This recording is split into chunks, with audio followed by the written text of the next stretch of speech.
Eu sei que todo mundo diz que uma mãe é capaz de qualquer coisa pelos filhos, que o amor materno não tem limites, que a gente enfrenta qualquer batalha, que nada nos assusta quando se trata de proteger quem a gente trouxe ao mundo.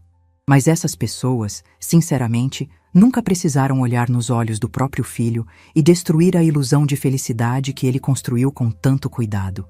Me chamo Silvana Aparecida, tenho 60 anos e essa história começa numa terça-feira chuvosa de março, 6 meses depois do casamento do meu único filho. Mas, na verdade, se eu for completamente honesta, essa história começou muito antes. Começou no dia em que aprendi que proteger quem a gente ama às vezes significa entregar verdades que a gente preferiria nunca ter descoberto. Eu estava sentada na varanda do meu apartamento em Curitiba, vendo a chuva fina cair sobre a cidade, com uma xícara de café esfriando na minha mão. Aquela chuva típica de março, aquela garoa gelada que parece não ter pressa nenhuma, que molha aos poucos, mas acaba encharcando tudo. Eu tinha acabado de chegar da escola, onde dou aulas de matemática. Trabalho há 32 anos na mesma instituição. E estava ali, curtindo aquele momento de silêncio antes de começar a corrigir provas. A pilha de avaliações do 9º ano estava na mesinha de centro, esperando minha atenção. Eu tinha marcado todas com caneta vermelha, separado as que precisavam de revisão. Era uma rotina que eu conhecia bem, uma rotina que me acalmava. Pegar a caneta, olhar cada resposta, anotar os erros, calcular as notas. Tinha algo de reconfortante nessa previsibilidade. Foi quando o telefone tocou. Não era um número que eu tinha salvo, mas reconheci o DDD. Era de Curitiba mesmo. Atendi meio sem prestar atenção, achando que era algum telemarketing ou coisa do tipo. Quase desliguei na hora, mas algo me fez esperar. A voz do outro lado me fez sentar ereta na cadeira. Era Rafael, o fotógrafo do casamento do meu filho. Ele disse meu nome com uma voz tensa, meio trêmula, completamente diferente daquele rapaz simpático e profissional que eu conheci nos preparativos da festa. Ele falou: "Dona Silvana, boa tarde. Desculpe incomodar a senhora, mas preciso que a senhora venha ao meu estúdio. É urgente." Meu coração deu aquele pulo estranho que a gente sente quando percebe que algo está errado.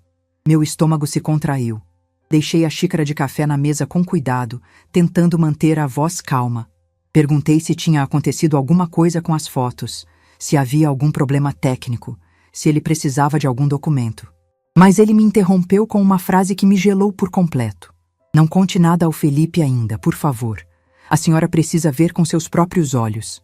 Fiquei parada ali, segurando o telefone, ouvindo apenas o barulho da chuva batendo no toldo da varanda. Rafael me deu o endereço do estúdio, no bairro Batel, uma região nobre da cidade, e disse que me esperaria pelo tempo que fosse necessário, que era realmente importante, que não podia falar por telefone.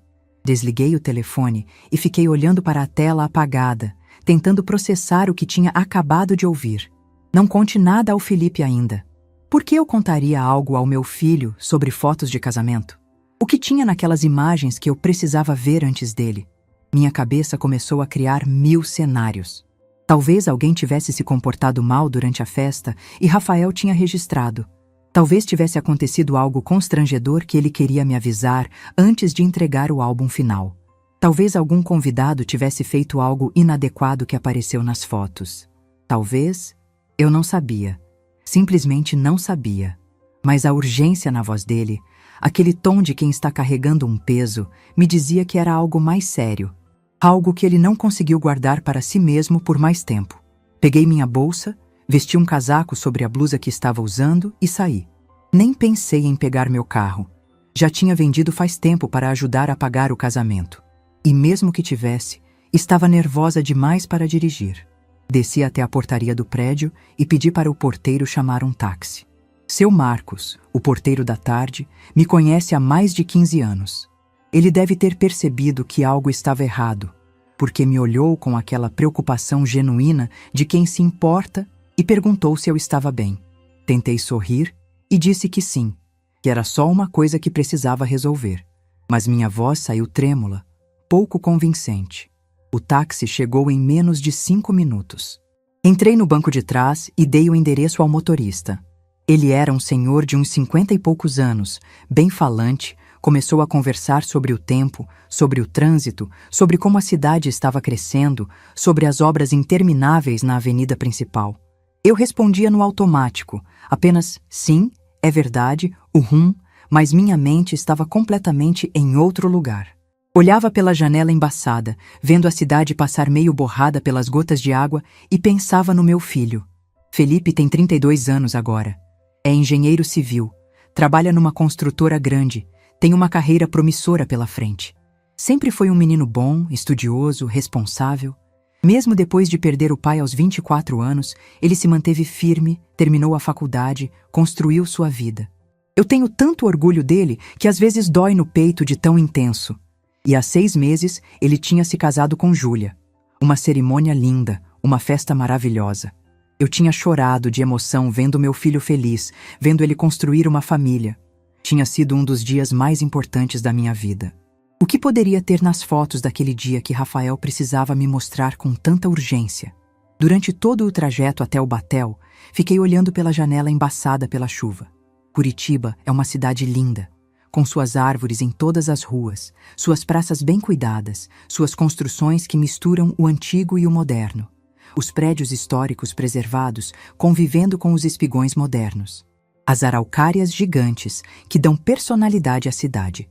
Mas naquele momento, eu não via nada disso.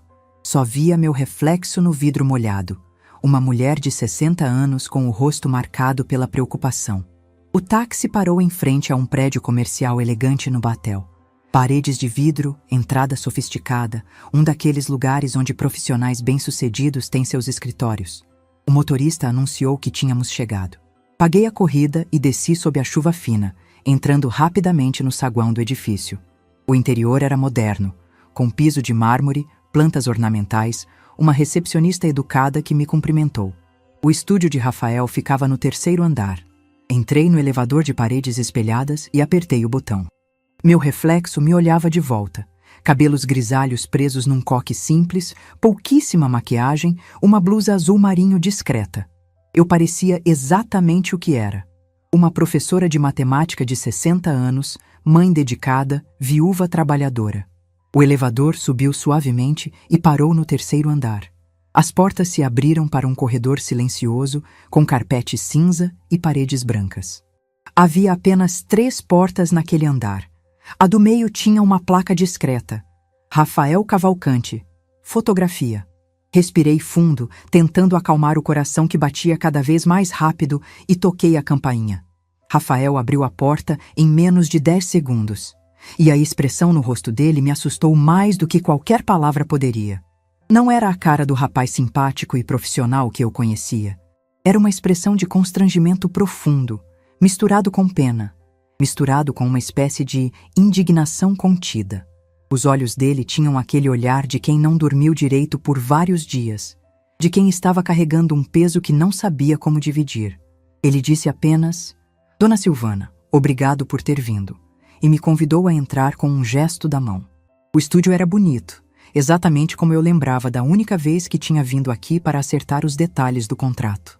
Um espaço amplo para sessões fotográficas, fundos de diferentes cores pendurados, refletores profissionais, um sofá aconchegante num canto, plantas decorativas que davam vida ao ambiente, quadros com fotos artísticas nas paredes, retratos em preto e branco, paisagens impressionantes, momentos capturados com sensibilidade.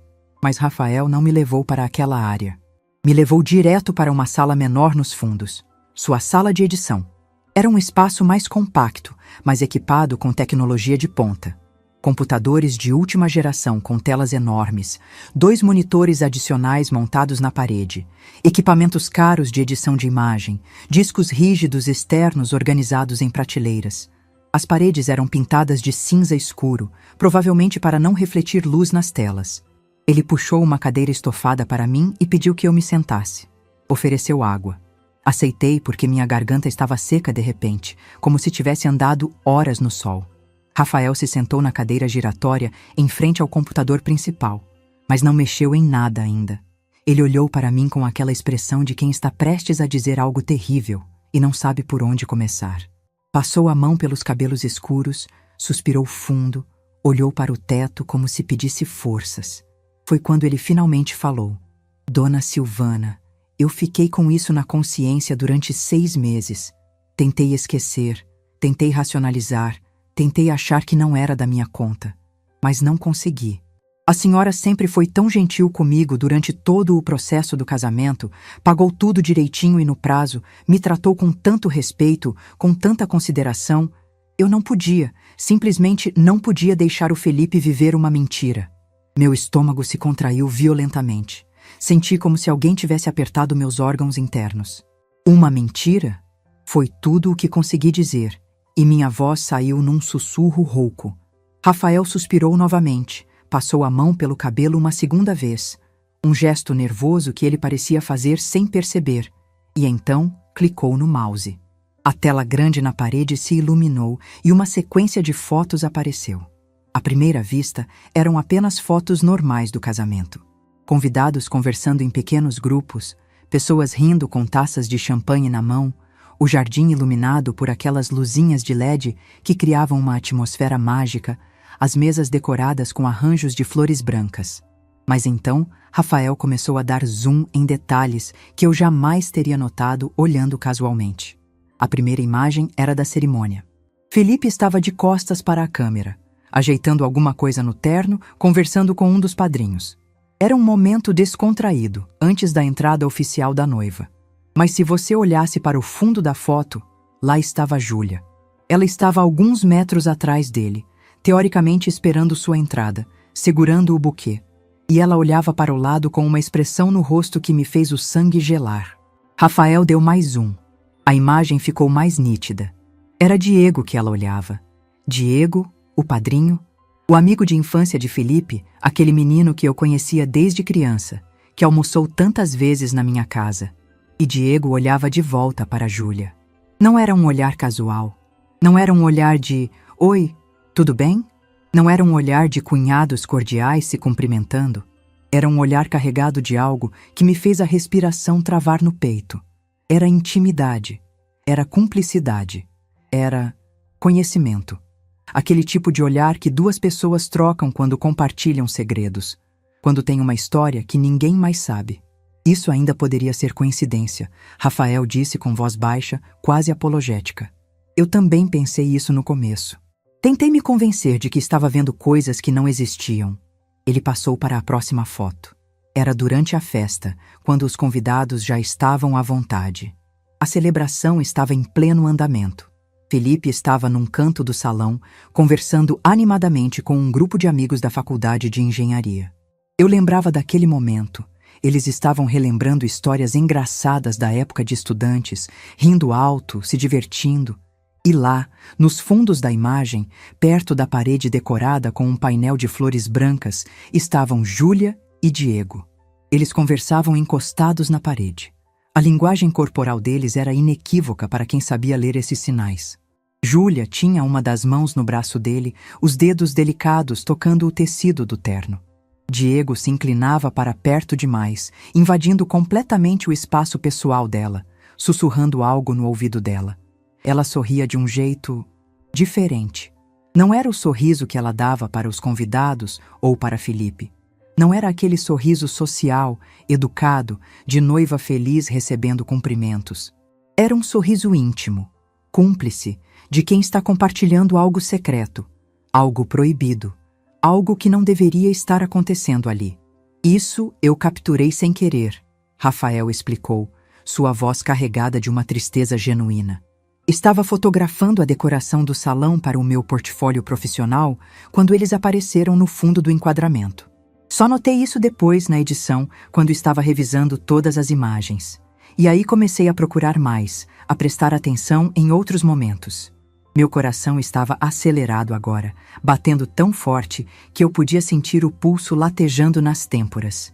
Minhas mãos estavam suadas, geladas. Mas ainda havia uma parte de mim, uma parte desesperada e tola que queria acreditar que era só amizade, que eu estava interpretando mal, que Rafael estava vendo coisas que não existiam, que era tudo apenas coincidência. E então ele abriu a próxima foto. E foi nesse momento que o chão literalmente desapareceu debaixo dos meus pés. Rafael tinha ido até o estacionamento fotografar alguns detalhes decorativos dos carros dos noivos, flores nos retrovisores, plaquinhas personalizadas com os nomes do casal, fitas coloridas amarradas nas antenas, essas coisas que ficam bonitas no álbum de casamento. Era uma prática comum dos fotógrafos, registrar esses pequenos detalhes. E lá, atrás de uma van grande de fornecedores, parcialmente escondidos, mas ainda perfeitamente visíveis pela lente da câmera, estavam Júlia e Diego. Eles estavam se beijando. Não era um beijo casual de amigos que se cumprimentam no rosto. Não era um abraço fraternal mal interpretado. Era um beijo de verdade, intenso, apaixonado. As mãos dele seguravam o rosto dela com familiaridade, com posse. As mãos dela estavam no pescoço dele, os dedos entrelaçados nos cabelos dele. Seus corpos estavam colados, sem nenhum espaço entre eles. E o pior de tudo, isso tinha acontecido durante a festa de casamento, durante a própria festa. Enquanto meu filho estava lá dentro, comemorando o dia mais importante da vida dele, brindando com os amigos, dançando com a mãe, cumprimentando convidados, acreditando que estava construindo uma família, a noiva estava nos braços de outro homem. Eu não conseguia falar. Minha boca abriu, mas nenhum som saiu. Apenas olhava para aquela imagem na tela gigante, tentando processar o que estava vendo, tentando fazer meu cérebro aceitar aquela realidade impossível. Senti como se alguém tivesse socado meu estômago com toda a força, expulsando todo o ar dos meus pulmões. Rafael continuou, a voz carregada de uma tristeza pesada. Eu quase deletei essas fotos, dona Silvana. Quase. Fiquei com o dedo sobre o botão de deletar por pelo menos 10 minutos. Pensei em fingir que nunca tinha visto, em entregar apenas as fotos oficiais e esquecer o resto, fingir que nada tinha acontecido. Mas quanto mais eu olhava para o material completo da festa, mais detalhes eu via. Eles foram descuidados. Acharam que ninguém estava prestando atenção, que todo mundo estava distraído demais com a celebração, com a comida, com a bebida, com as danças. Mas a câmera não mente, dona Silvana. A câmera registra tudo. Ele me mostrou mais algumas imagens. Cada uma era uma punhalada nova no meu peito. Olhares trocados durante o jantar, quando Felipe fazia um brinde emocionado agradecendo a presença de todos. Júlia e Diego se encarando por cima das taças de vinho. Júlia saindo discretamente pela porta lateral do salão durante a festa. Diego seguindo exatamente 1 minuto depois, como se tivessem combinado. Os dois voltando separadamente 15 minutos mais tarde. Ela arrumando o cabelo que estava levemente bagunçado. Ele ajeitando a gravata que estava torta. Uma foto onde a mão de Diego roçava a cintura de Júlia ao passar por ela. Um toque rápido, mas íntimo demais para ser acidental. Como eu não tinha percebido nada disso naquele dia. Como nenhum dos 150 convidados notou. Mas então me lembrei. Numa festa de casamento, todo mundo está focado nos noivos como casal. Ninguém presta atenção se a noiva troca olhares com algum convidado específico. Ninguém repara se 2 pessoas saem da festa com 1 minuto de diferença. As pessoas estão ali para celebrar, para comer, para dançar, para beber, para se divertir. Ninguém está fazendo vigilância. Mas a câmera de Rafael estava em todos os lugares e registrou tudo, cada momento, cada olhar, cada toque, cada saída suspeita. Eu fiquei com isso comigo por 6 meses, ele repetiu, e pela primeira vez percebi que havia lágrimas nos olhos dele. Fiquei em dúvida se deveria contar ou não. Perdi noites de sono com isso. Conversei com minha esposa, com meu irmão, até consultei um padre tentando buscar orientação moral. Alguns me disseram para não me meter, que não era problema meu, que eu deveria apenas entregar as fotos oficiais e deixar a vida seguir. Mas eu não consegui, dona Silvana. Não consegui viver em paz, sabendo que o Felipe está construindo uma vida com uma pessoa que fez isso com ele no próprio casamento. Que tipo de pessoa faz isso? Rafael tirou um pendrive de uma gaveta e me entregou com as 2 mãos, como se estivesse entregando algo sagrado. Estão todas aqui. As fotos originais, sem edição, sem cortes, com todos os metadados preservando data e hora exatas. Fiz cópias de segurança em 3 lugares diferentes porque a verdade precisa estar protegida. Eu não sei o que a senhora vai fazer com essa informação, dona Silvana. Mas achei que a senhora tinha o direito de saber antes de qualquer outra pessoa, a senhora que sacrificou tanto por ele. Peguei o pendrive com mãos trêmulas. Era um objeto tão pequeno, tão leve, mal pesava alguns gramas, mas carregava um peso imenso. Carregava a prova de que o casamento que eu tinha ajudado a pagar, que eu tinha vendido meu carro para financiar, que eu tinha chorado de emoção ao presenciar, que eu tinha celebrado com tanto orgulho, era uma farsa desde o início. Levantei daquela cadeira sem saber exatamente o que dizer. Minha boca estava seca. Minha cabeça estava girando. Senti uma tontura momentânea e precisei me apoiar na mesa. Agradeci a Rafael. Minha voz saiu estranha, distante, como se pertencesse a outra pessoa. Disse que ele tinha feito a coisa certa ao me contar. Ele se ofereceu para chamar um táxi para mim, mas eu disse que preferia caminhar um pouco, mesmo com a chuva. Precisava de ar. Precisava de tempo para processar aquilo antes de voltar para casa e encarar a realidade do que ia precisar fazer. Saí daquele estúdio e caminhei pelas ruas do Batel como se estivesse em transe. A chuva tinha diminuído para uma garoa quase imperceptível, mas eu sentia cada gota fria tocando meu rosto, escorrendo pelo pescoço, molhando meu cabelo. Não sabia para onde estava indo.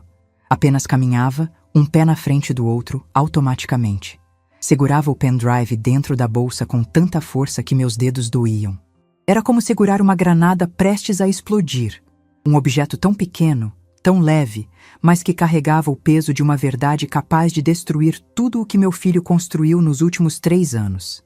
Passei por uma pracinha pequena, dessas que tem alguns bancos de madeira e árvores antigas com raízes que levantam as calçadas. Tinha um chafariz desligado no centro e algumas pombas se abrigando da chuva. Meus joelhos fraquejaram e precisei sentar. Não foi uma decisão consciente. Meu corpo simplesmente desistiu de continuar andando, como se tivesse gasto toda a energia que tinha.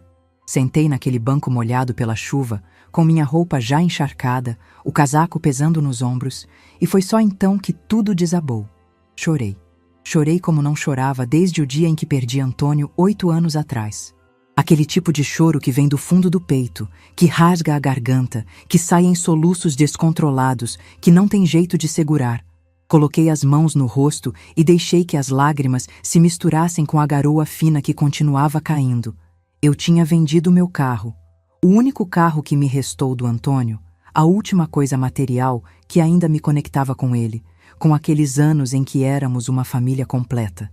Vendi para pagar um casamento, para celebrar uma mentira, para financiar a traição do meu próprio filho por uma mulher que ele amava, mas que não o amava de volta. Peguei empréstimo na minha aposentadoria, dinheiro que eu precisaria para sobreviver na velhice, que poderia precisar se ficasse doente, que era minha única segurança financeira real. Comprometi meu futuro para pagar uma festa onde a noiva beijava outro homem nos fundos do estacionamento enquanto meu filho dançava feliz lá dentro. Como eu não vi, falei em voz alta para ninguém, apenas para a chuva e para os pássaros nas árvores. Como eu fui tão cega! Como eu deixei isso acontecer? Mas eu sabia a resposta. Eu não vi porque não quis ver. Porque quando você ama seu filho do jeito que eu amo o Felipe, quando você dedicou a vida inteira para garantir a felicidade dele, você escolhe acreditar que tudo vai dar certo. Você engole as ressalvas, você silencia os instintos, você ignora os sinais de alerta que sua intuição manda. E os sinais estavam lá. Sempre estiveram. Eu só não quis enxergar. Fiquei naquele banco por quanto tempo não sei dizer. Poderia ter sido 10 minutos ou 1 hora. Perdi completamente a noção de tempo. Só sei que quando finalmente me levantei, estava completamente encharcada. Meu corpo tremia. Não sei se era de frio ou de raiva ou de dor ou de tudo isso junto. Peguei o celular molhado e chamei um táxi pelo aplicativo. Meus dedos mal conseguiam tocar na tela com precisão. O motorista chegou em poucos minutos. Me olhou pelo retrovisor com preocupação visível quando entrei pingando no banco de trás, mas teve a decência de não fazer perguntas. Apenas me entregou algumas folhas de papel toalha que ele tinha no porta-luvas. Quando cheguei em casa, já estava anoitecendo. O céu estava daquela cor cinza escuro que antecede a noite. Entrei no apartamento silencioso, acendi as luzes da sala que pareciam ofensivamente normais, como se o mundo não tivesse acabado de desabar. Tirei as roupas molhadas, deixando-as cair no chão do banheiro. Tomei um banho quente que não aqueceu absolutamente nada por dentro. Vesti meu roupão mais velho e confortável, aquele de flanela azul que o Antônio me deu num aniversário há muito tempo, e fui para a cozinha. Preparei um chá de camomila que a minha mãe sempre dizia que acalmava os nervos. Mas minhas mãos tremiam tanto que derramei água quente no balcão. Sentei na mesa da cozinha com a xícara fumegante na minha frente e o pendrive ao lado. Fiquei olhando para aquele pequeno objeto preto por um tempo que pareceu uma eternidade, como se pudesse fazer ele desaparecer apenas com a força do olhar. E então, uma pergunta martelou na minha cabeça, incansável, dolorosa, impossível de ignorar. Como eu ia contar isso ao meu filho? Mas a verdade que eu ainda não sabia naquele momento, enquanto olhava para aquele pendrive sob a luz fria da cozinha, é que eu não tinha a menor ideia do tamanho da mentira que estava prestes a descobrir. Por que aquelas fotos? Aquele beijo no estacionamento? Aqueles olhares cúmplices durante a cerimônia? Isso era só o começo. Nos 3 dias seguintes, eu descobriria algo muito pior. Algo que faria aquelas imagens parecerem apenas a ponta de um iceberg de uma farsa muito mais profunda, muito mais calculada, muito mais cruel do que eu jamais poderia imaginar. E quando eu finalmente reunisse todas as provas e sentasse na frente do meu filho para destruir a ilusão dele, para quebrar o mundo que ele construiu, eu entenderia uma coisa que mudaria para sempre a forma como eu via o amor e o sacrifício. Proteger quem a gente ama às vezes significa entregar verdades que gostaríamos de nunca ter descoberto. Mesmo que isso signifique ver o mundo dele desmoronar diante dos nossos olhos. Mesmo que isso signifique ser a pessoa que apaga a luz da felicidade que ele acreditava ter encontrado. Passei aquela noite inteira sem conseguir dormir. Fiquei deitada na cama, olhando para o teto, ouvindo o silêncio do apartamento e sentindo o peso daquele pendrive que estava na minha mesa de cabeceira. De vez em quando esticava a mão e tocava nele, como se precisasse confirmar que aquilo era real, que eu não tinha imaginado nada, mas não tinha imaginado. As fotos estavam lá, a verdade estava lá, e eu precisava decidir o que fazer com ela. Para entender o que eu estava sentindo naquele momento, preciso voltar um pouco no tempo, porque essa dor não começou ali. Começou há 8 anos, quando perdi meu marido Antônio. Foi numa manhã de quinta-feira, em abril. Um dia comum, daqueles que a gente acorda sem imaginar que a vida vai mudar completamente antes do sol se pôr. Antônio tinha acabado de tomar café. Fiz pão de queijo fresquinho, aqueles que ele adorava.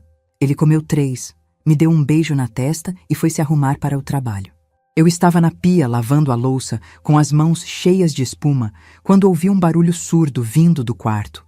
Aquele baque pesado de algo, ou alguém, caindo sem tempo de se apoiar.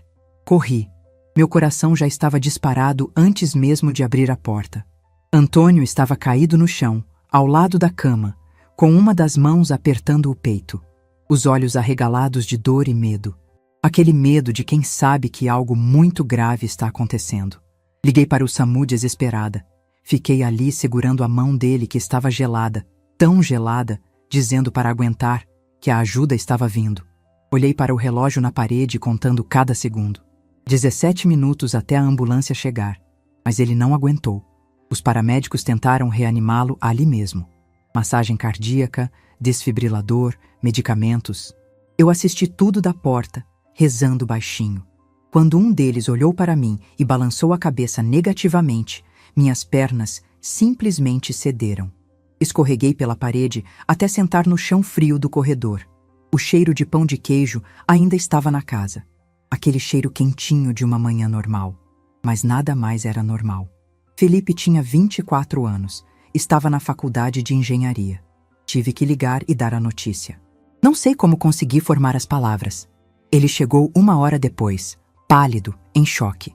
Nos abraçamos no meio da sala e choramos juntos. Os anos que se seguiram foram os mais difíceis da minha vida.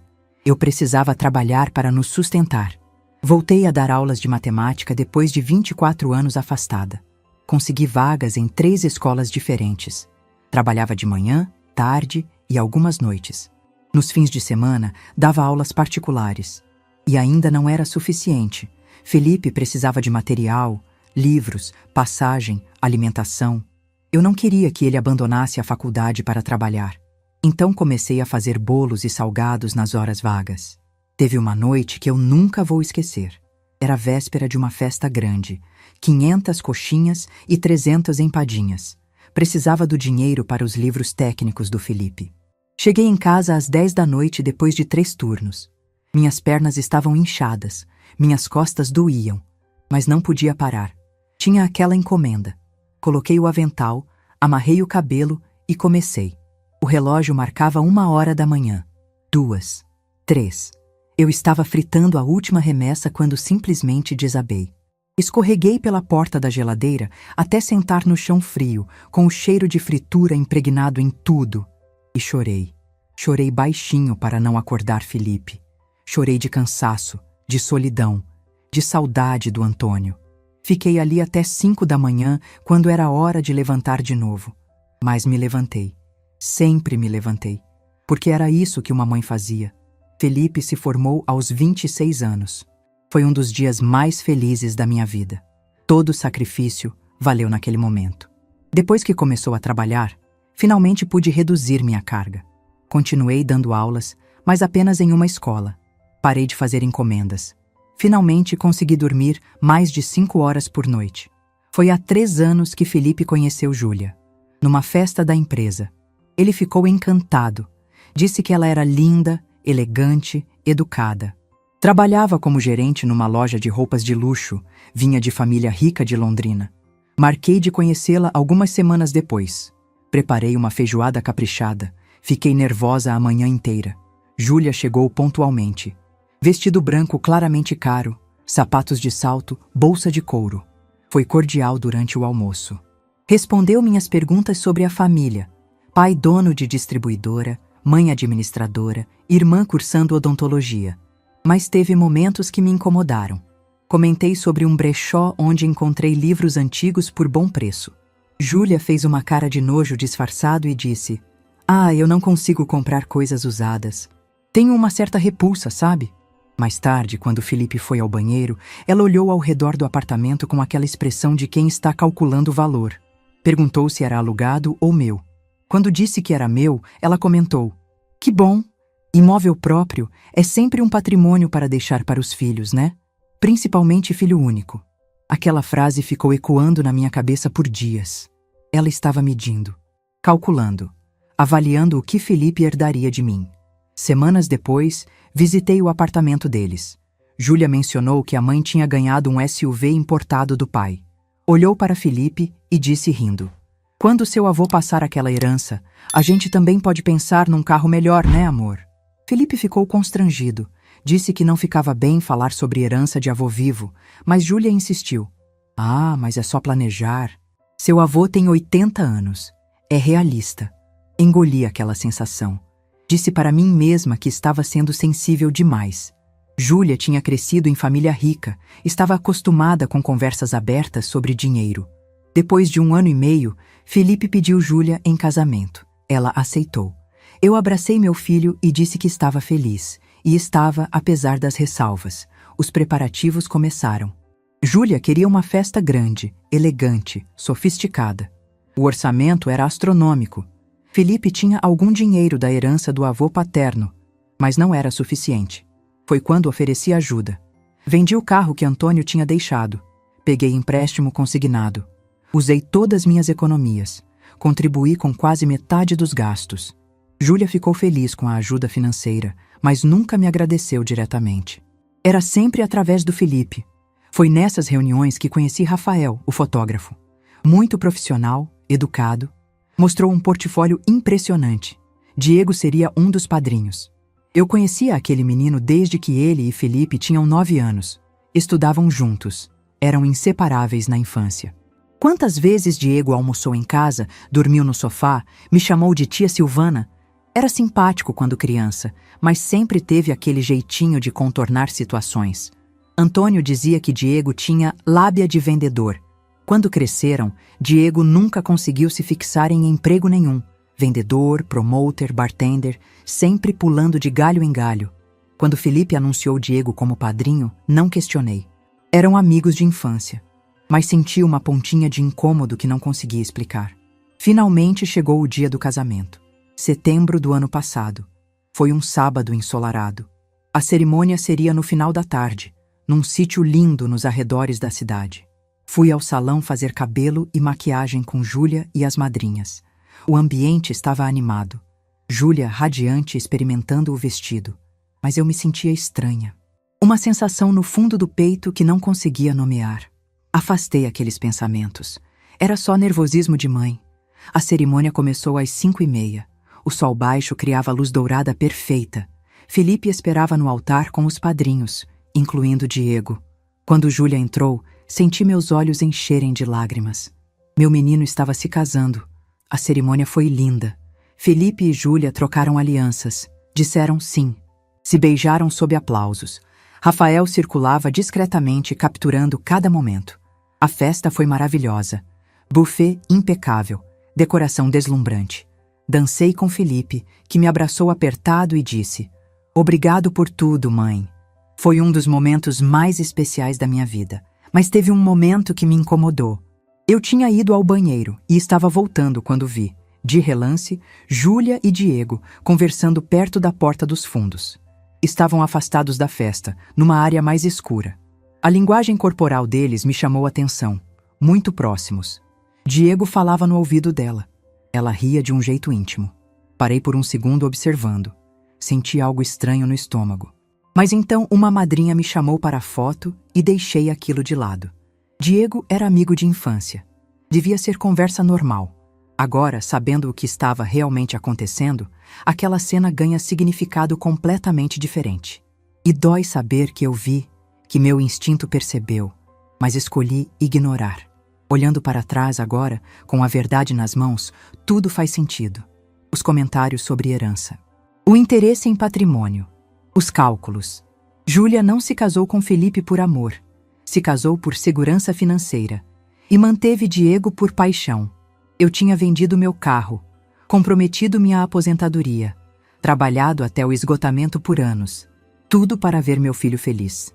E aquela felicidade era mentira desde o começo. Na manhã seguinte, acordei com os olhos inchados e a cabeça pesada. Não tinha dormido nada. O pendrive continuava ali na mesinha de cabeceira como um peso que não me deixava respirar direito. Liguei para a escola e disse que estava passando mal, que não poderia dar aula naquele dia.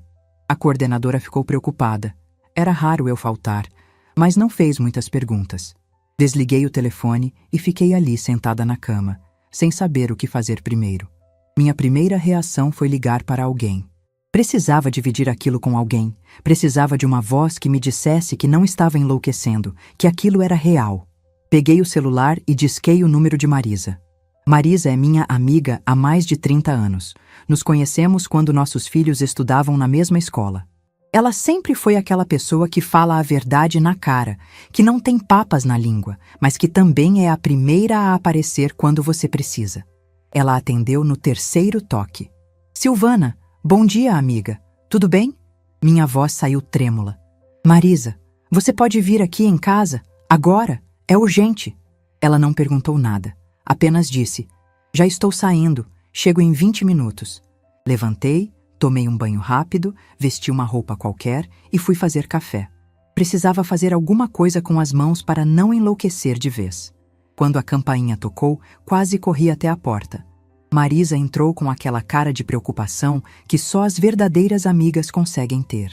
Ela tem 63 anos, cabelos brancos que ela nunca quis tingir, e usa sempre aqueles óculos coloridos que ela coleciona. Naquele dia estava com um vermelho. "O que aconteceu?" Ela me abraçou antes mesmo que eu dissesse qualquer coisa. Levei ela até a cozinha, servi café e então coloquei o pendrive na mesa entre nós. Contei tudo, desde o telefonema de Rafael até as fotos que ele me mostrou. Falei sobre o beijo no estacionamento, sobre os olhares trocados durante a cerimônia, sobre todos aqueles sinais que eu não tinha visto no dia do casamento. Marisa ficou em silêncio durante toda a minha narrativa. Seus olhos foram ficando cada vez mais arregalados, a boca aberta de choque. Quando terminei de contar, ela simplesmente disse: "Aquela desgraçada." Foi tão inesperado que quase dei risada. Quase. Mas Marisa não estava brincando. Ela pegou o pendrive da mesa e disse: "Você já viu todas essas fotos direito? Com calma?" Balancei a cabeça negativamente. Rafael me mostrou as principais, mas não tive coragem de olhar o resto sozinha. "Então vamos ver juntas. Agora." Fomos até a sala. Liguei meu computador e conectei o pendrive. Havia uma pasta com o nome Casamento Felipe e Júlia, material completo. Dentro, mais de 2.000 fotos organizadas por hora. Marisa puxou uma cadeira e sentou ao meu lado. Começamos a ver, uma por uma, em silêncio. E quanto mais eu olhava, mais detalhes eu percebia. Júlia e Diego mantinham uma distância estudada quando havia pessoas por perto. Mas nos momentos em que achavam que ninguém estava olhando, a linguagem corporal mudava completamente. Em uma foto tirada durante o coquetel, antes da cerimônia, Diego aparecia ajustando discretamente o vestido de Júlia por trás. As mãos dele tocavam a cintura dela com uma familiaridade que não era de amigo. Em outra, durante o jantar, Júlia passava por Diego e sussurrava algo no ouvido dele. A expressão no rosto dele era de quem tinha acabado de ouvir algo íntimo, pessoal. Tinha mais. Uma sequência de fotos mostrava os dois saindo pela lateral do salão com cerca de 1 minuto de diferença. E voltando 15 minutos depois, ela com o batom borrado, ele com a gravata torta. "Isso não foi uma coisa de momento", Marisa disse, sua voz carregada de raiva. "Isso foi planejado. Eles são amantes há tempo, Silvana. Você percebe? Eles têm uma rotina, uma dinâmica. Isso não é coisa de um beijo impulsivo. É um relacionamento." Aquelas palavras me atingiram como um soco. Ela tinha razão. Não era apenas uma traição no calor do momento, um erro, um deslize. Era calculado, premeditado. Júlia se casou com Felipe, sabendo que continuaria com Diego. "O que eu faço?" sussurrei, mais para mim mesma do que para Marisa. Ela segurou minha mão com força. "Você descobre a verdade completa, e aí conta para o Felipe. Mas primeiro, você precisa de mais provas. Porque quando você sentar com seu filho e mostrar isso, ele vai querer negar. Vai dizer que é mal entendido, que as fotos estão fora de contexto. Você precisa de provas irrefutáveis." "Como assim mais provas? Essas fotos não são suficientes?" Marisa pegou o celular dela e começou a digitar algo. "Tenho um amigo, investigador particular. Ele é discreto e muito bom no que faz. Ajudou minha prima numa situação parecida há uns anos. Se Júlia e Diego têm um caso, ele vai descobrir. Mensagens, encontros, hotéis, tudo." Meu estômago se revirou. A ideia de contratar um investigador, de perseguir a nora, de coletar provas como se fosse uma detetive me pareceu surreal. Mas Marisa tinha razão. Eu precisava de mais do que fotos de casamento. Precisava de algo que provasse que aquilo não foi um momento isolado. "Faz isso", eu disse, minha voz saindo mais firme do que eu esperava. "Liga para ele." 2 horas depois, eu estava sentada num café discreto no centro da cidade, de frente para um homem de uns 50 anos, cabelos grisalhos bem cortados, terno simples mas elegante. Ele se apresentou apenas como Júnior. Contei tudo novamente. Mostrei algumas das fotos do pendrive no meu celular. Ele analisou com atenção profissional, sem demonstrar choque ou julgamento, apenas observando, anotando mentalmente. "Quanto tempo eles estão casados?" ele perguntou. 6 meses. "E quanto tempo namoraram antes?" 1 ano e meio. Ele assentiu. "Vou precisar de alguns dados. Nome completo dela, endereço, local de trabalho, rotina se você souber. E do Diego também." Passei todas as informações que tinha. Júnior anotou tudo num pequeno caderno que tirou do bolso interno do paletó. "Quanto tempo você precisa?" perguntei. "Me dê 3 dias. Se há algo para encontrar, eu encontro." O preço que ele cobrou foi alto. Muito alto. Quase metade da minha aposentadoria daquele mês. Mas paguei sem hesitar. Precisava da verdade, custasse o que custasse. Os 3 dias seguintes foram os piores da minha vida.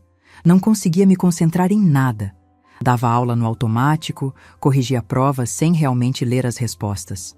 Felipe me ligou 2 vezes durante aquele período querendo saber se eu estava bem, dizendo que minha voz estava estranha. Eu mentia dizendo que estava só um pouco cansada. Marisa aparecia em casa todo dia. Trazia comida, me obrigava a comer, ficava comigo assistindo televisão sem prestar atenção no que passava. Ela não dizia, vai ficar tudo bem, porque sabia que não ia. Apenas estava ali, presente, e isso era tudo que eu precisava. Na noite do terceiro dia, Júnior me ligou. Podemos nos encontrar amanhã de manhã? Tenho o relatório. Mal dormi aquela noite. De novo. Nos encontramos no mesmo café. Júnior chegou com uma pasta discreta. Sentou, pediu um café que não tocou e abriu a pasta na minha frente. Dona Silvana, o que vou mostrar agora é difícil. Tem certeza que quer ver? Absoluta. Ele suspirou e começou a passar os documentos. Primeiro, prints de conversas. Júnior tinha conseguido acesso, não perguntei como, a mensagens entre Júlia e Diego em um aplicativo secundário que eles usavam. As conversas eram explícitas, íntimas. Falavam sobre encontros, sobre saudade, sobre como era difícil disfarçar na frente de Felipe. Tinha mensagens de antes do casamento, de durante o noivado, de quando eles ainda só namoravam. Quanto tempo? Minha voz saiu rouca. Pelos registros que consegui rastrear, pelo menos 1 ano e meio. Começou mais ou menos na mesma época que ela começou a namorar seu filho. Senti náusea. Júlia tinha começado a trair Felipe praticamente desde o início do relacionamento. Tudo tinha sido mentira desde o primeiro dia. Júnior continuou. Eles se encontram regularmente, 2 vezes por semana, em média. Sempre no mesmo motel na saída da cidade. Tenho os comprovantes de pagamento. Diego paga com cartão de crédito. E tenho fotos recentes deles entrando e saindo do estabelecimento. Ele me mostrou. Fotos datadas de 2 semanas atrás. Júlia entrando no motel, dirigindo o carro que Felipe tinha comprado para ela no ano passado. Diego chegando 10 minutos depois, numa moto velha.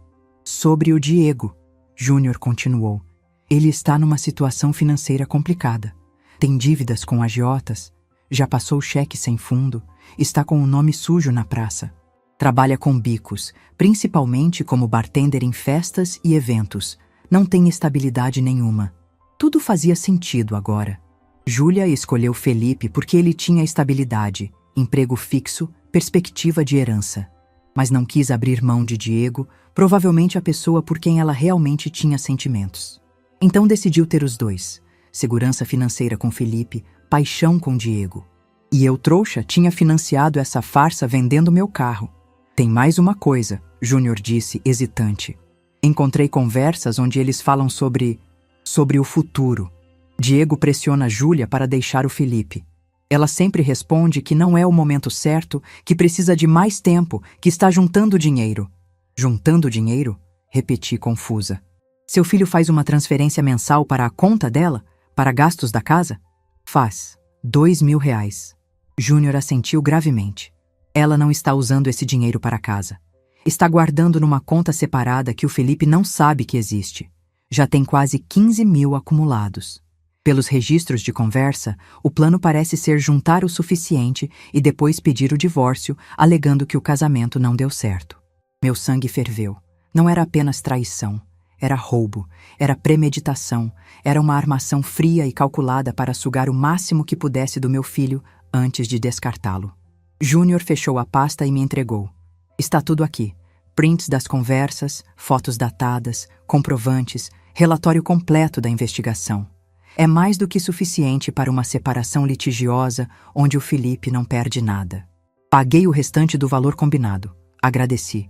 E saí daquele café segurando aquela pasta como se fosse a coisa mais pesada do mundo. Porque era. Era o peso da verdade que ia destruir o mundo do meu filho. Voltei para casa e passei horas organizando tudo. Imprimi as fotos mais importantes do casamento. Organizei os prints de conversas em ordem cronológica. Li o relatório de Júnior 3 vezes, tentando absorver cada detalhe, cada prova, cada evidência da farsa. Marisa apareceu no final da tarde, olhou para tudo espalhado na mesa da sala e apenas balançou a cabeça. Quando você vai contar para ele? Amanhã, eu disse. Vou ligar para ele agora e pedir para vir aqui amanhã à tarde, sozinho. Naquela noite, sentada na varanda olhando para a cidade, peguei uma foto antiga do Felipe que guardo na carteira. Ele tinha uns 5 anos, estava sem os dentes da frente, sorrindo com aquela alegria inocente de criança. Me lembrei de quando ele era pequeno, de como eu protegia ele de tudo, de quedas, de machucados, de decepções. Mas agora eu ia ser a pessoa a entregar a maior decepção da vida dele. Ia ser eu a mostrar que a mulher que ele amava, que ele tinha escolhido para construir uma família, era uma mentira. Peguei o celular e liguei para Felipe. Oi, mãe, tudo bem? Oi, meu filho. Tudo sim. Escuta, você pode vir aqui em casa amanhã à tarde? Preciso conversar com você sobre uma coisa importante. Ele hesitou. É algo sério? Você está bem? Está doente? Não estou doente. Mas é sério, sim. E preciso que você venha sozinho. Sozinho? Sem a Júlia? Sem a Júlia, confirmei, tentando manter a voz firme. Mãe, você está me assustando. Eu sei, meu filho, mas preciso que confie em mim. Amanhã às 3h, pode ser? Pode. Vou estar aí. Desliguei o telefone e senti as lágrimas escorrerem, porque sabia que quando meu filho saísse daqui amanhã, ele não seria mais o mesmo. A inocência dele, a capacidade de confiar plenamente em alguém, ia ser quebrada, e eu seria a pessoa a segurar o martelo. Mas não tinha escolha. Proteger quem a gente ama, às vezes significa entregar verdades que partem o coração. Mesmo que isso signifique ser a pessoa que apaga a luz da felicidade nos olhos de quem você mais ama no mundo. Às 3h do dia seguinte, a campainha tocou. Meu coração deu um pulo. Respirei fundo, limpei as mãos suadas na calça e fui abrir a porta. Felipe estava ali com aquele sorriso meio preocupado que ele sempre tinha quando não entendia completamente uma situação. Usava a camisa social do trabalho, a gravata estava afrouxada. Tinha saído mais cedo da construtora para vir me ver. Oi, mãe. Ele me abraçou apertado. Senti o cheiro do perfume que ele sempre usava, aquele mesmo desde a adolescência. Você me deixou preocupado ontem. O que aconteceu? Fechei a porta e o guiei até a sala. Tinha organizado tudo na mesa de centro. As fotos impressas viradas para baixo. A pasta do investigador. O pendrive. Uma garrafa de água e 2 copos. Sabia que íamos precisar. Senta, meu filho. Minha voz saiu trêmula, apesar de ter ensaiado mentalmente aquele momento centenas de vezes. Ele sentou no sofá, aquele mesmo sofá onde sentava para fazer lição de casa quando era criança. Me olhava com aqueles olhos castanhos cheios de preocupação e confiança. Confiança em mim. Confiança que eu estava prestes a usar para despedaçar o mundo dele. Sentei na poltrona de frente para ele. Minhas mãos tremiam. Felipe, o que vou te mostrar agora vai doer muito, mas você precisa saber. Como sua mãe, como alguém que te ama mais do que tudo nesse mundo, não posso deixar você viver uma mentira. Ele franziu a testa. Mãe, você está me assustando de verdade. Do que você está falando? Peguei o pendrive e estendi para ele. Há uma semana, o Rafael me ligou, o fotógrafo do seu casamento. Ele pediu para eu ir no estúdio dele porque tinha algo que precisava me mostrar. Rafael, por que ele te ligou depois de 6 meses? Porque ele descobriu algo nas fotos do casamento. Algo que ele não conseguiu guardar para si mesmo. Conectei o pendrive no notebook. Abri a primeira imagem. Aquela da cerimônia, com Júlia e Diego se olhando. Felipe se inclinou. É a Júlia e o Diego. E daí? Olha o jeito que eles estão se olhando, Felipe. Ele olhou de novo. Vi quando o desconforto começou. Eles são amigos, mãe. Passei para a próxima foto. Os dois conversando encostados na parede. A mão dela no braço dele. Felipe ficou tenso. O que você está querendo dizer? Tem mais. Minha voz estava quebrando. Abri a foto do beijo, no estacionamento, durante a festa dele. Felipe ficou completamente imóvel. O rosto foi ficando pálido, branco como papel. Não, ele sussurrou. Isso não pode ser real. Meu filho, eu queria tanto que não fosse. Mostrei as outras, uma por uma. Cada imagem era uma facada. Vi meu filho se desintegrando na minha frente. Então peguei a pasta do investigador. Felipe, eu contratei um profissional. Precisava ter certeza. Certeza do quê? Ele me olhou com os olhos já vermelhos. Que minha esposa está me traindo com meu melhor amigo? Abri a pasta. Mostrei os prints das conversas. Ele pegou com mãos trêmulas e começou a ler. Vi o momento exato em que seu mundo terminou de desabar. Quando leu Júlia dizendo para Diego, Logo, a gente se livra dele e fica junto de verdade. Felipe amassou os papéis nas mãos.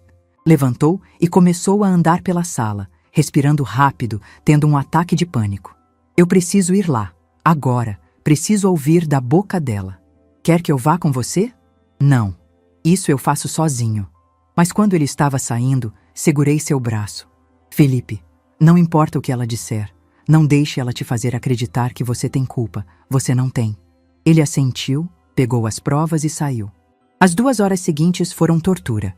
Fiquei andando de um lado para o outro do apartamento, olhando para o celular a cada 30 segundos. Marisa ligou, mas eu mal consegui falar.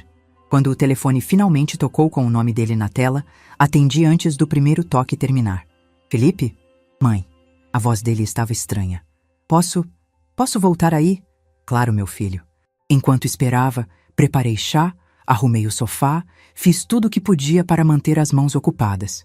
Quando a campainha tocou, corri para abrir. Felipe entrou e simplesmente desabou no sofá. Ficou em silêncio por um longo minuto. Então, começou a falar, a voz saindo mecânica, como se estivesse narrando a história de outra pessoa. Cheguei em casa. Ela estava na sala assistindo televisão como se fosse um dia normal qualquer. Joguei as fotos na mesa de centro, bem na frente dela. Ele parou, passou a mão pelo rosto. Continuou. Ela olhou para as fotos, pegou uma, depois outra. E sabe qual foi a primeira coisa que ela disse? Quem te deu isso? Não pediu desculpas. Não tentou explicar. Quis saber quem tinha me contado. O que você respondeu? Disse que não importava, que o que importava era que ela tinha me traído no nosso próprio casamento. Aí, ela tentou negar. Disse que eram só fotos fora de contexto, que eu estava interpretando errado, mas eu estava preparado. Felipe tirou o celular do bolso. Gravei tudo, mãe. Você precisa ouvir. Precisa ouvir a frieza dela. Ele apertou o play. E então, eu ouvi a voz de Júlia pela primeira vez desde que descobri tudo. Felipe, você está sendo ridículo. São só fotos. O Diego é seu amigo. Ele estava me consolando porque eu estava nervosa. Consolando? Isso é consolar? A voz de Felipe estava quebrada. Vocês estão se beijando, Júlia. Foi um momento de fraqueza. Eu tinha bebido, estava emocionada, foi só um beijo. Então explica isso. Devia ser o momento que ele mostrou as conversas. Houve um silêncio longo. Depois, a voz de Júlia voltou, mas diferente, mais fria, calculada. Tá, quer saber a verdade? Vou te contar a verdade. Eu e o Diego nos amamos, sempre nos amamos, mas ele não tinha nada para me oferecer. Você tinha. Emprego bom, apartamento, estabilidade. Eu precisava disso. Você se casou comigo por dinheiro? A voz de Felipe estava destruída. Não foi só por dinheiro. Você é uma boa pessoa, Felipe. Um bom marido no papel. Mas não era você que eu queria. E não vou pedir desculpas por escolher ser feliz. Ser feliz? Você chama isso de ser feliz? Me trair? Me mentir? Roubar de mim? Roubar? Aquele dinheiro era meu também. Você me dava para gastos da casa, eu só estava guardando. Para fugir comigo. Está aqui nas conversas. Você estava juntando dinheiro para me largar e ficar com ele. Então ouvi um barulho, como se algo tivesse sido jogado. E a voz de Júlia agora gritando. E daí? E daí, Felipe? Você acha que eu ia ficar aqui para sempre fingindo? Indo para a cama sem vontade? Ouvindo suas histórias chatas do trabalho? O Diego me faz feliz de verdade. Ele me entende. Ele sabe me tocar de um jeito que você nunca soube. Foi como um tapa. Ouvi meu filho soluçar na gravação, e então sua voz, mais firme, sai da minha casa, agora. Felipe. Sai! Felipe desligou a gravação. As lágrimas escorriam pelo seu rosto. Ela ainda tentou dizer que eu estava exagerando, que todos os casais tinham problemas, que podíamos fazer terapia de casal. E você? Disse que ela tinha 1 semana para sair, que ia ligar para um advogado, que com essas provas ela não ficaria com nada. E sabe o que ela fez? Riu. Disse que ia me processar por difamação, que ia dizer para todo mundo que eu era um marido ruim, que por isso ela tinha me traído. Segurei a mão do meu filho. Ela não vai conseguir. As provas estão do seu lado. Mas não acabou aí, mãe. Depois que ela saiu batendo a porta, liguei para o Diego. E? Ele não atendeu. Mandei mensagem dizendo que precisava falar com ele, pessoalmente. Que se ele não aparecesse, eu ia até a casa dele. Ele respondeu dizendo para eu ir no bar onde ele trabalha hoje à noite. Felipe me olhou com uma determinação que eu não via há tempos. Você vai comigo? Às 8 da noite, estávamos parados em frente a um bar no centro. Música alta vazava pela porta. Felipe respirou fundo. Pronta? Entramos. O ambiente estava cheio, mas Felipe localizou Diego rapidamente. Ele estava atrás do balcão preparando drinks, rindo com um cliente. Quando Diego nos viu, o sorriso congelou no rosto. Felipe atravessou o bar com passos firmes. Eu fui atrás dele. Precisamos conversar, agora, Felipe disse, a voz cortante. Diego olhou ao redor, constrangido. Cara, eu tô trabalhando. Depois a gente... Agora. Felipe bateu a mão no balcão. O gerente do bar percebeu a tensão e acenou para Diego. Faz teu intervalo. Fomos para os fundos do bar, uma área de fumantes vazia. Diego acendeu um cigarro com mãos nervosas. Olha, cara, eu... Não me chama de cara. Felipe deu um passo à frente. Caras não fazem o que você fez. Felipe, eu sei que você está bravo, mas... Bravo? Felipe deu uma risada sem humor. Você acha que eu estou bravo? Eu estou destruído. Você era meu irmão, Diego. Meu irmão. Comia na minha casa. Minha mãe te tratava como filho. E você me apunhalou pelas costas. Diego jogou o cigarro no chão. Você não entende. A gente se ama. Eu e a Júlia sempre nos amamos. Então por que ela se casou comigo? Porque... Diego hesitou. Porque você tinha o que eu não tinha. Mas amor, amor de verdade, ela só tem por mim. Foi quando Felipe avançou. Eu segurei o braço dele, mas ele se soltou e empurrou Diego contra a parede. Você quer ela? Pode ficar com ela. Vocês merecem um ao outro. Mas nunca mais apareça na minha frente. Ou eu juro que não vou conseguir me controlar. Diego estava tremendo. Felipe, eu sinto muito, Você não sente nada. Você é um verme. Sempre foi. Eu só fui idiota demais para enxergar. Felipe se afastou. Olhou para Diego com tanto desprezo que até eu senti. Sabe o que é mais patético? É que quando a Júlia não tiver mais o dinheiro que eu dava para ela, quando ela não tiver mais o carro que eu comprei para ela há alguns meses, quando ela não tiver mais o apartamento, você vai sumir também. Porque parasitas como vocês só ficam onde tem o que sugar. Saímos daquele bar e Felipe finalmente desabou. No carro, ele chorou como não chorava desde criança. Segurei sua mão e deixei ele liberar tudo.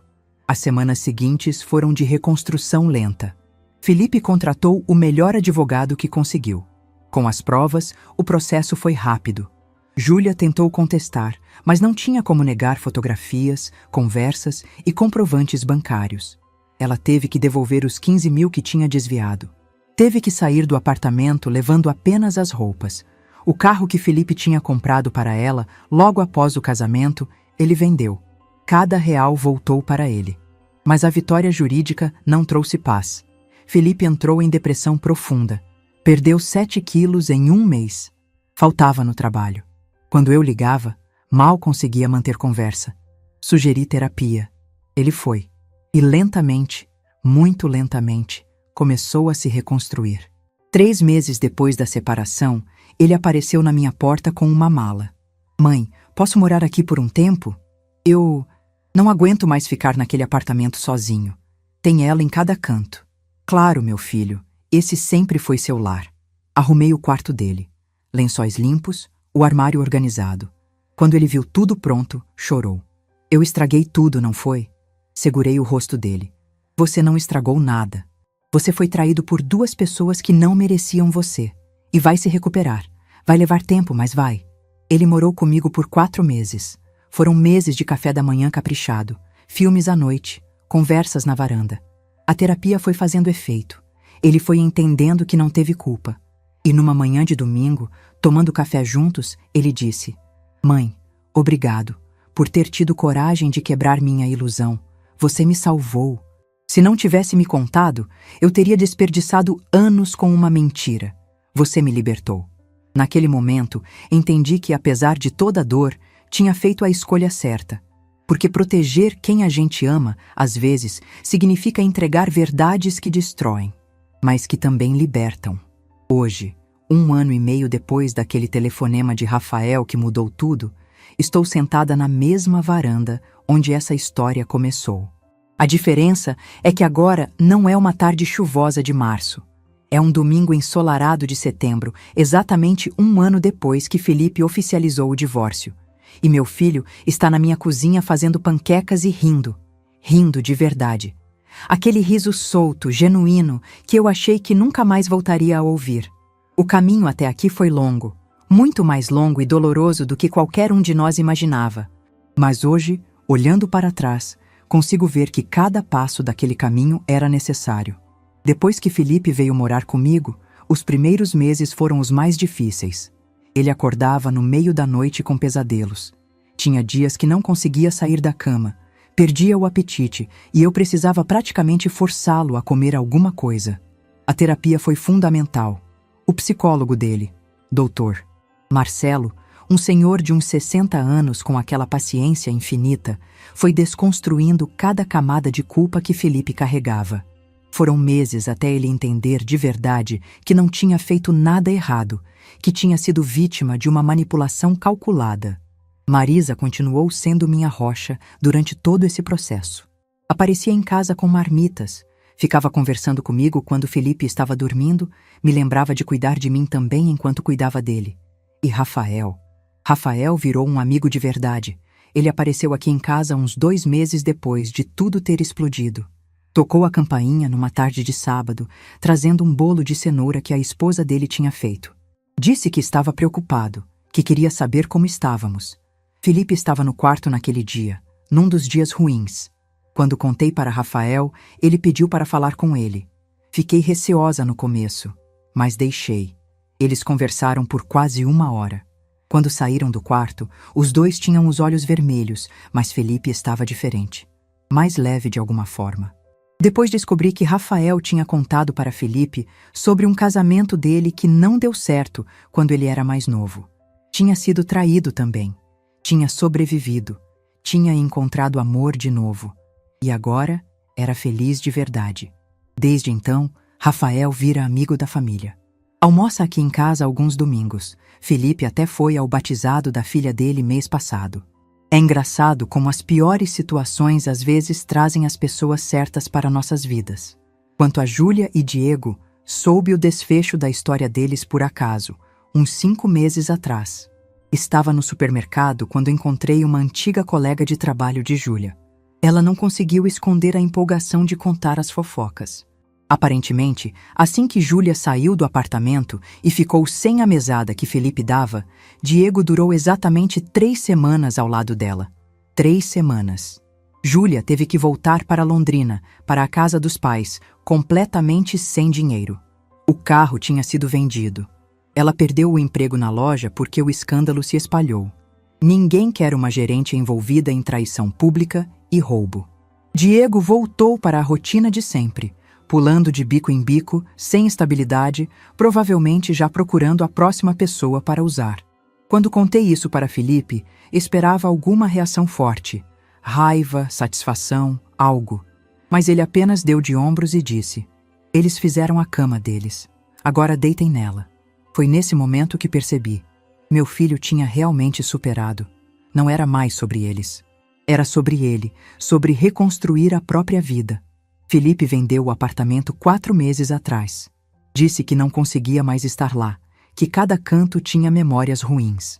Usou o dinheiro da venda para comprar um apartamento menor, num bairro diferente, longe de tudo que tinha a ver com Júlia. É um lugar simples, com um quarto, sala, cozinha americana. Mas é dele, completamente dele. Sem fantasmas, sem passado, só futuro. E foi decorando aquele apartamento novo que ele conheceu Amanda. Amanda é engenheira também. Trabalha na mesma construtora que ele, mas em outro setor. Eles se cruzavam nos corredores há meses, mas nunca tinham realmente conversado.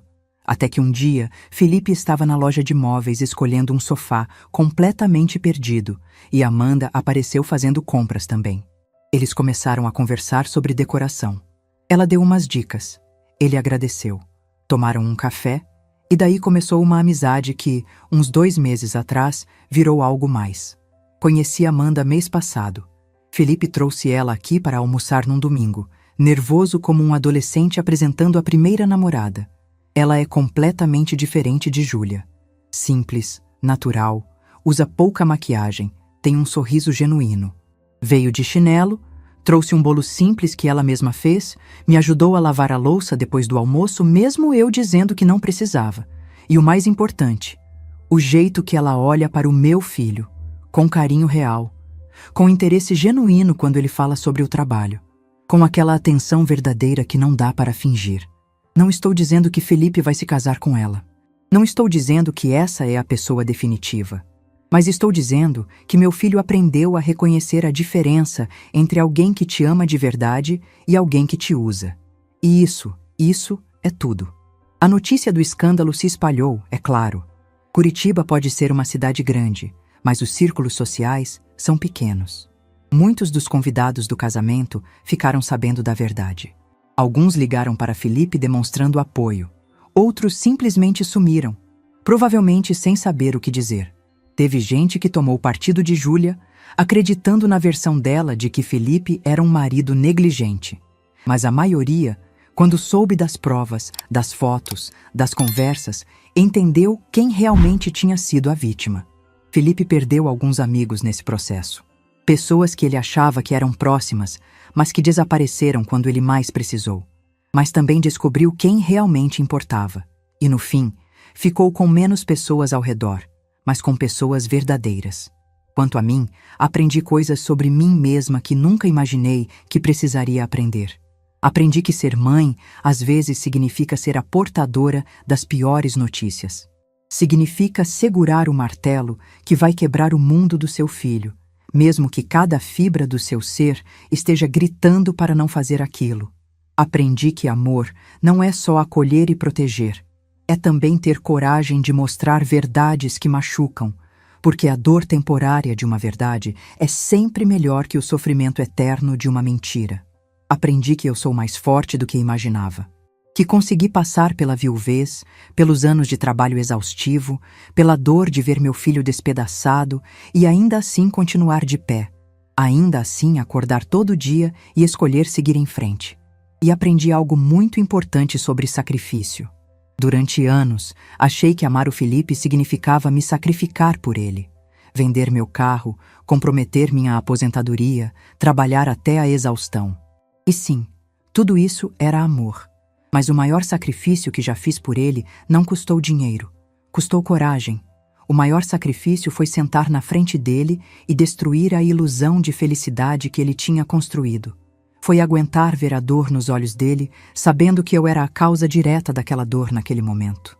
Foi carregar a culpa temporária de ser a mensageira da tragédia. Mas se eu tivesse que fazer tudo de novo, faria exatamente igual. Porque hoje meu filho está livre, está reconstruído, está feliz de verdade. Olho pela janela da varanda e vejo Felipe na cozinha. Ele está cantarolando uma música enquanto vira as panquecas. Amanda está sentada no balcão conversando com ele, roubando pedacinhos de morango da tigela. É uma cena tão simples, tão normal, tão diferente daquelas manhãs tensas quando Júlia estava aqui, sempre com aquele ar de estar fazendo um favor de estar presente. Felipe me vê olhando e acena. Mãe, vem provar. Acho que finalmente consegui fazer igual às suas. Levanto e vou até a cozinha. Provo a panqueca. Está quase perfeita. Está ótima, meu filho. Ele sorri. Aquele sorriso que ilumina o rosto inteiro. Aprendi com a melhor. Amanda nos observa com aquele carinho genuíno. A Silvana me contou que você morou aqui por uns meses depois da separação. Felipe assente. Foram os piores e os melhores meses da minha vida. Piores porque eu estava destruído. Melhores porque ele olha para mim. Porque eu redescobri o que é ter uma base sólida. Alguém que está ali não importa o quê. E aprendi a diferença entre estar com alguém por necessidade e estar com alguém por escolha. Ele pega a mão de Amanda. Agora eu escolho estar com pessoas que me fazem bem. Não porque preciso delas, mas porque quero elas na minha vida. E isso muda tudo. Meu coração se enche.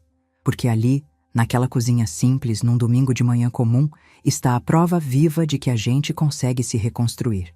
De que não importa quão quebrados ficamos, sempre é possível juntar os pedaços de novo. Podem não se encaixar exatamente como antes. A pessoa que emerge da dor não é idêntica à pessoa que era antes. Mas às vezes, muitas vezes, ela é melhor, mais forte, mais consciente, mais preparada para reconhecer o que é real. Depois do café da manhã, Amanda vai embora com um beijo rápido no Felipe e um abraço apertado em mim. Quando a porta fecha, Felipe volta para a varanda comigo. Ficamos em silêncio por um momento, apenas curtindo o sol da manhã. Mãe, ele diz de repente, eu nunca te agradeci direito. Já agradeceu várias vezes, meu filho. Não do jeito que deveria. Ele se vira para me olhar nos olhos.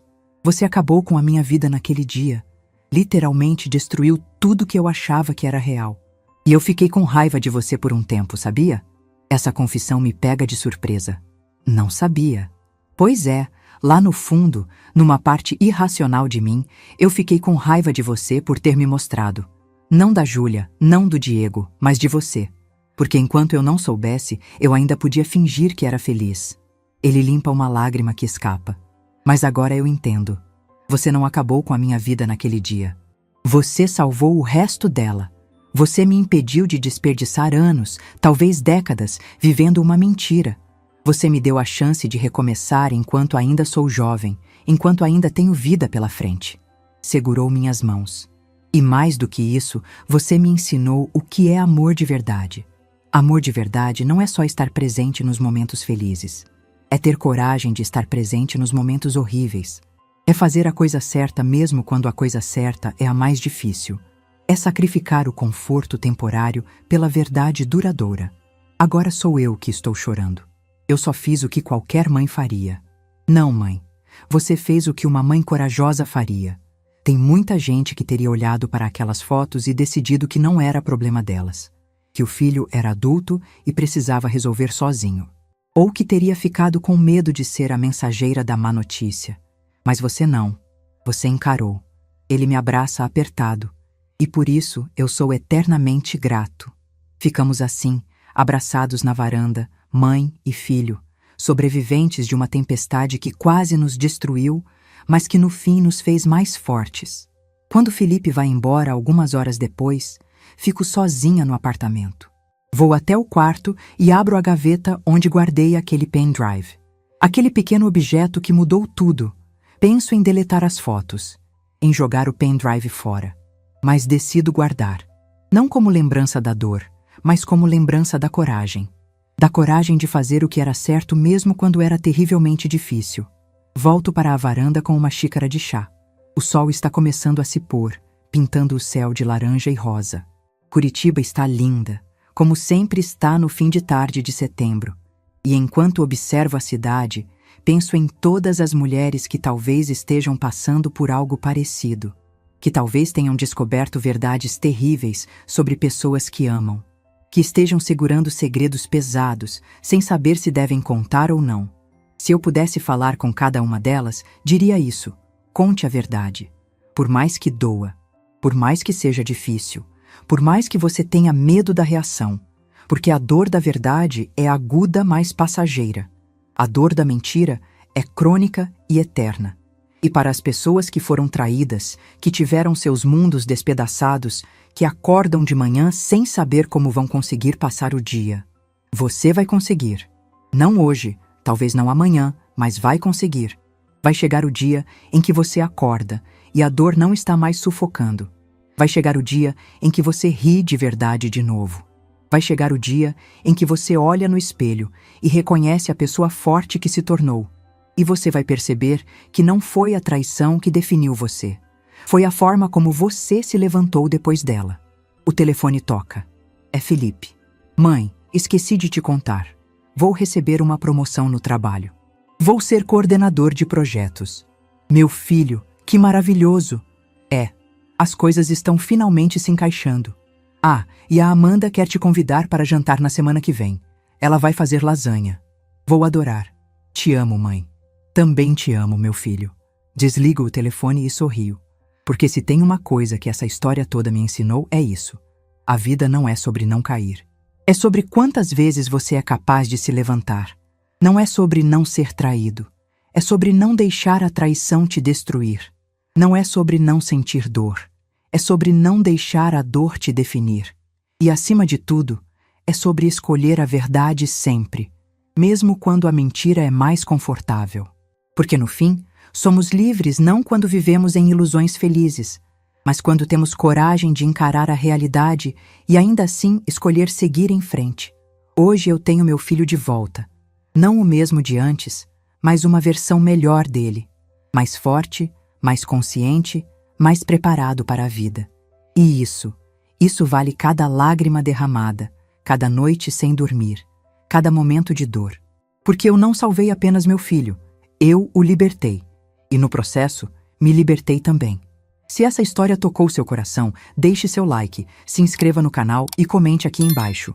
No meu lugar, o que você faria? Sua mensagem pode iluminar o dia de alguém.